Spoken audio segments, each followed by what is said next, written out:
列姑娘啊，呢一支吸入器咧個樣好特別咁樣喎，好似同平時啲病人用開嘅壓縮吸入器有啲唔同喎。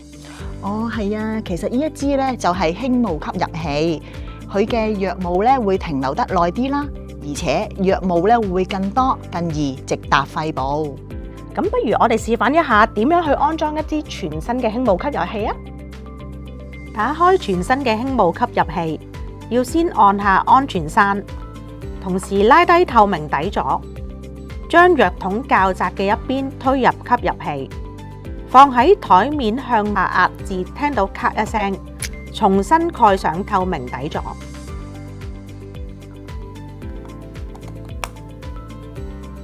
記住，藥筒一旦插入吸入器，就唔可以再拎返出嚟啦。一支全新輕霧吸入器必須預沖藥物4次，請保持吸嘴封蓋關閉，根據箭嘴方向轉動透明底座半個圈，直至聽到咔一聲，然後打開封蓋，將吸嘴指向地面，再按下灰色按鈕，以便釋出所需劑量，重複步驟，直至見到藥霧噴出。呢個預沖藥物嘅步驟總共要做4次。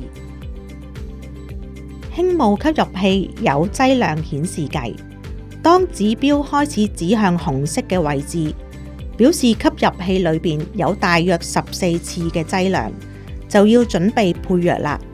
之後檢查藥物有效日期，包裝盒或吸入器上可以睇到到期日。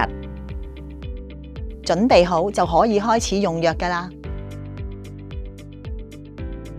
保持吸嘴封蓋關閉，沿標籤上箭嘴方向轉動透明底座半個圈，直到聽到咔一聲。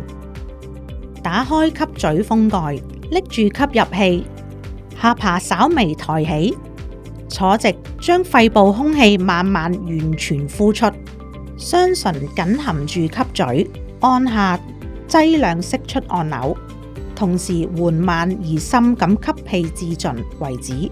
移開吸入器，閉氣10秒或自己可以忍受嘅最長時間，慢慢呼氣，回復正常呼吸。根據醫生嘅指示，如果有需要吸第二口藥物嘅時候，就重複以上嘅步驟。每次用完之後，用紙巾清潔吸嘴位置，包括吸嘴內金屬部分。以上就係輕霧吸入器嘅使用示範。嚟緊，我哋都會講解一下常見嘅錯誤同埋注意事項。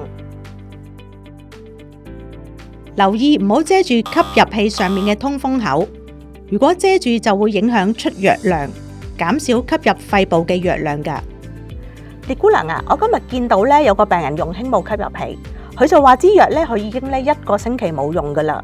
咁係咪好似照平時咁樣用藥就得啦？